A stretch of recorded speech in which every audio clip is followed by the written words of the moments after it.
Todos esos aplausos que son genuinos, que son cargados de afecto, son para Yoani Sánchez, que está de visita aquí en Miami como parte de una gira mundial que te va a llevar a ¿cuántos países? Bueno, será alrededor de 80 días y 12 países. La vuelta al mundo en 80 días, ¿no?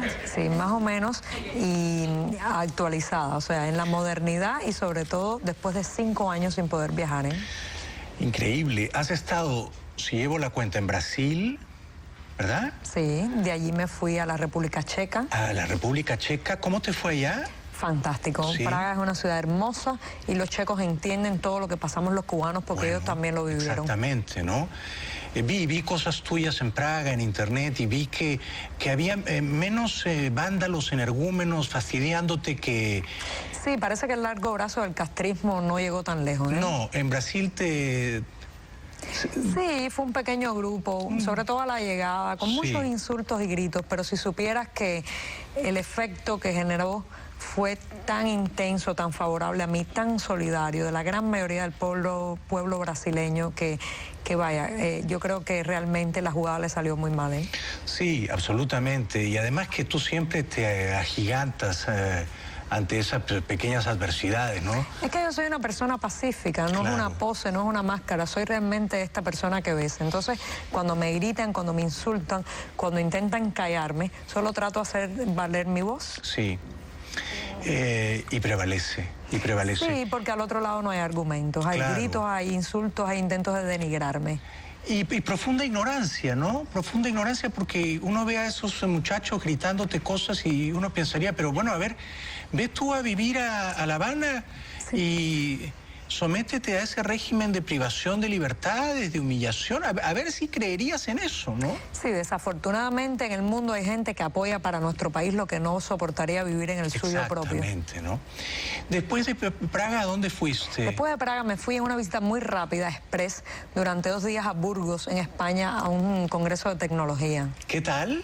Fantástico, era un congreso... Te vi, te dieron un premio, te habían dado un premio que no te habían podido entregar porque no te dejaban viajar. Sí, esa es una característica de mi vida en los últimos años. Me habían invitado a tantos lugares a los que no pude ir y uno de esos era el Congreso y Redes, donde recibí ahora, 2 años después, el premio que había ganado. ¿Mucho frío en Burgos? En ese momento había mucho frío, pero la comida es tan buena que... ¿Primera vez en España para ti? Primera vez que pisaba suelo de la madre patria. ¿Te emocionó? Emocionante porque reencontré a muchos amigos y sobre todo porque hay una conexión que uno no puede explicar, pero que está entre Latinoamérica y España. Absolutamente. ¿No? ¿Y después a dónde fuiste? Después de España me fui a México. A México. ¿Cómo te fue? En México me fue muy bien. Es un país intenso que no te quedas impávido, o sea, te sacude. Sí. Es un país donde tengo además muchos amigos, estuve en varias universidades. ¿Solo en el DF o...? No, también fui a Puebla a la reunión de la Sociedad Interamericana de Prensa, de la cual soy vicepresidenta regional para la libertad de prensa, ¿eh? ¿Y qué fue lo que...? Bueno, y en México sí había algunas pequeñas turbas de exaltados, supongo, sí, ¿no? muy disminuidas y repitiendo el mismo esquema de Yoani es de la CIA, Yoani es del Pentágono, gritaban, intentaban boicotear mis actividades, pero creo que prevaleció la cordura y pude hablar, ¿eh? A mí me han gritado eso desde muy joven. ¿A ti también? Sí, Jaime de la CIA, y yo digo, no, he aplicado, pero no me han admitido por tonto. No pasé el examen de admisión. Me gusta esa respuesta, te la puedo copiar. Claro, yo digo, con este corte de pelo no me contratan, ¿no? En la CIA. A mí tampoco con este. Sí. Somos demasiado liberales, yo creo, ¿no? Yo veo en ti... Bueno, y luego, para terminar, de México fuiste a Nueva York y a Washington. De México, pues, fui al norte, New York, Washington, muy intensa. Estuve 3 noches prácticamente sin dormir por el programa tan apretado, pero valió la pena. Bueno, pero es que estuviste en New York, estuviste en Columbia... Estuviste en NYU. En el Baruch College. Visité prácticamente los más importantes medios de prensa. También estuve en Google, en fin. ¿Y en Washington estuviste en Google? Estuve en la sede principal de Google. Fantástico, ¡Qué emoción! Te habrá recibido como una usuaria de Google. Claro. Felices. Una gran celebridad. Bueno, porque yo me imagino que en Google, tu nombre, si uno escribe Joanny Sánchez en Google, ¿cuántos millones de...? Bueno, tú sabes que yo no soy muy dada a computar, a buscarme a mí misma, ¿no? Quizás porque como no estoy acostumbrada a hacerlo en Cuba, pero no tengo acceso a internet, pues he perdido la costumbre de hacerlo aquí, pero voy a buscar, te prometo que busco mañana y te digo. Eres de una humildad admirable, porque, por ejemplo, tu blog, Generación ¿dicen ustedes? También, ahora dice la Real Academia de la Lengua Española que podemos decir Y, pero a mí me gusta más Y. Yo digo Y, porque si uno dice generación Y, parece como si uno estuviera diciendo de alegría. Todavía no es el tiempo de decir Y. No, todavía no hay nada que celebrar. No. ¿Por qué le pusiste generación Y? Si tú supieras, yo creo que eso es un fenómeno muy interesante. Como sabes, tengo un nombre con Y, Joanny, mi hermana se llama Junia, y así hay muchísimos cubanos que hoy tienen entre 20 y 40 años que tienen nombrecillos muy simpáticos, Junieski, Jordanka, Yusimi, en fin, una gran colección. Ahora, ¿por qué vale la pena un día hacer un estudio lingüístico? Yo tengo una teoría, no lingüística, sino social. ¿Cuál es? Porque además tú eres una lingüista. Sí, pero no me atrevo tan lejos en ese terreno. Cuéntanos. Mi especialidad es la literatura, no tanto la lingüística. Pues en unos años 70 y 80, donde en Cuba estaba todo controlado, el gobierno controlaba desde la comida que podías poner en tu plato, la ropa con la que podías vestirte, claro está, la educación de tus hijos, todo absolutamente controlado. Hubo un terreno que se quedó sin controlar, el terreno de nombrar los hijos. Entonces toda esa creatividad, todo ese deseo de diferenciarse, de no uniformarse, pues se volcó en ponernos estos nombrecillos. Es una magnífica teoría, tiene todo el sentido del mundo. Era un pequeño ámbito de libertad. Sí, que quedó sin control. Por ahí la creatividad se explayó. Y entonces se inventaban los nombres más divertidos. Sí, algunos realmente que serían impronunciables en este programa, ¿no? Pero muchos que... sí, hay muchos nombres de origen soviético, pero también muchos nombres como Yusimi, que yo creo que son alguna forma de tributo al inglés. Sí, yo también lo creo. Incluso a mí me da la impresión de que mucha gente, la J inglesa, o sea, las palabras que empiezan con J en el inglés, bueno, pues para el hispanohablante, muchas veces suenan como nuestra Y. Por ejemplo, cuando dice Jacqueline Kennedy, John Lennon, para el hispanohablante eso suena Y. Claro. Y Joanny, ¿por qué te pusieron Joanny? Bueno, mira que he insistido con mis padres que me expliquen de dónde salió. Ellos no se acuerdan muy bien, pero creo que estaba imbuido de esta fiebre de Y. A lo mejor una vecina que se llamaba parecido, algo así. Pero bueno, quedé con este nombre y me hace feliz. Me hace feliz porque es toda una etiqueta generacional. Claro. La Y, a mí me gusta la Y.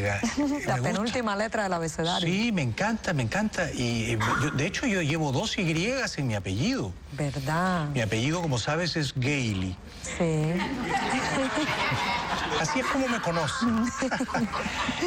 Originalmente era Bailey, pero luego la imaginación popular reinventa las cosas. Sí, eso pasa. Sí.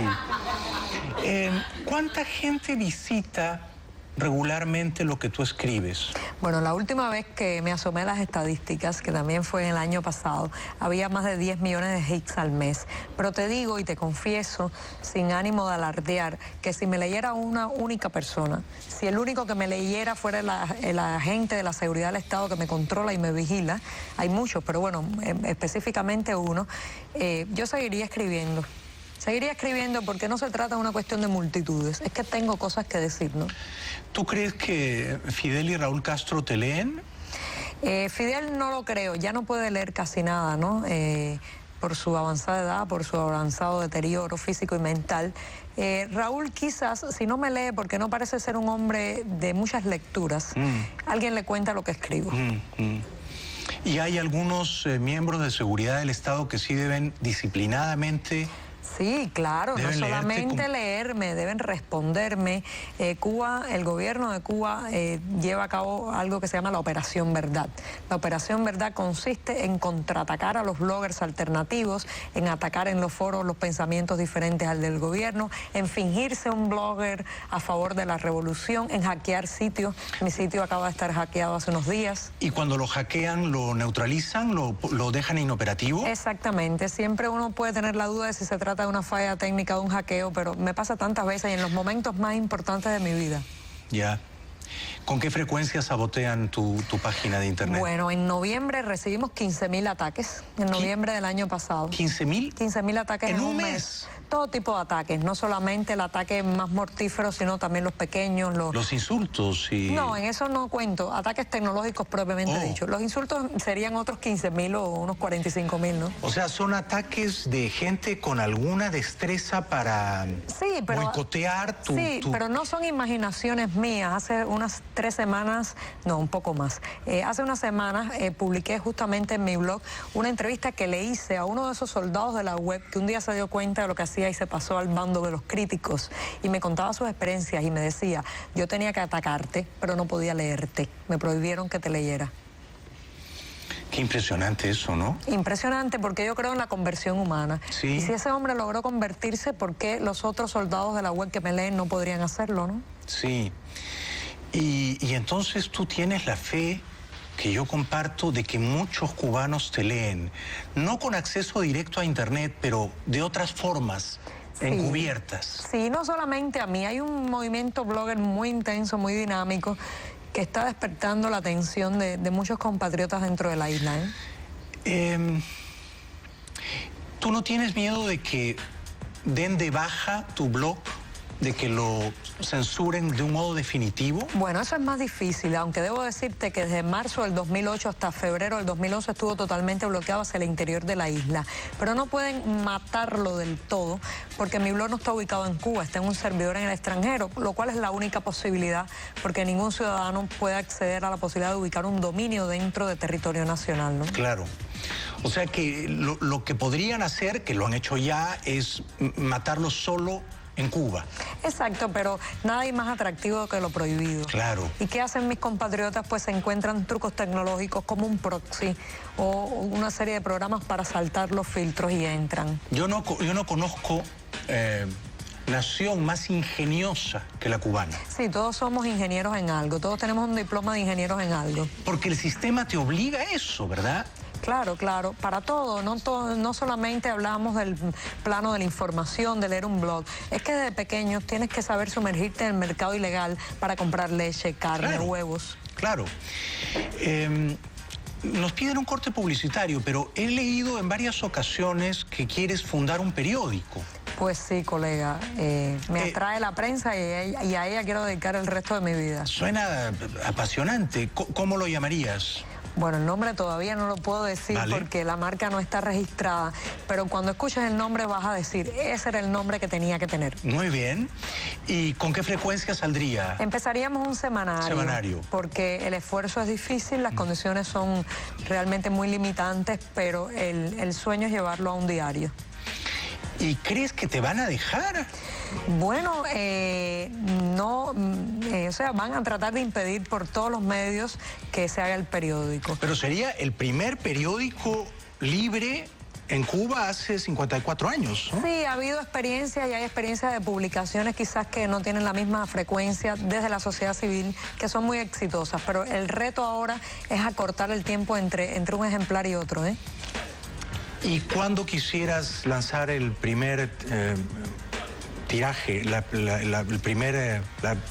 inauguración del periódico? Bueno, mi sueño es entre agosto y septiembre, pero conociendo el ritmo cubano, vamos a decir que antes de fin de año.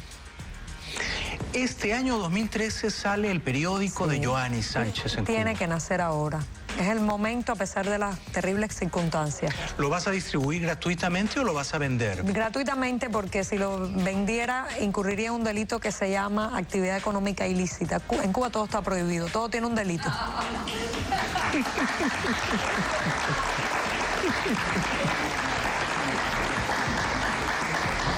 Oh, no.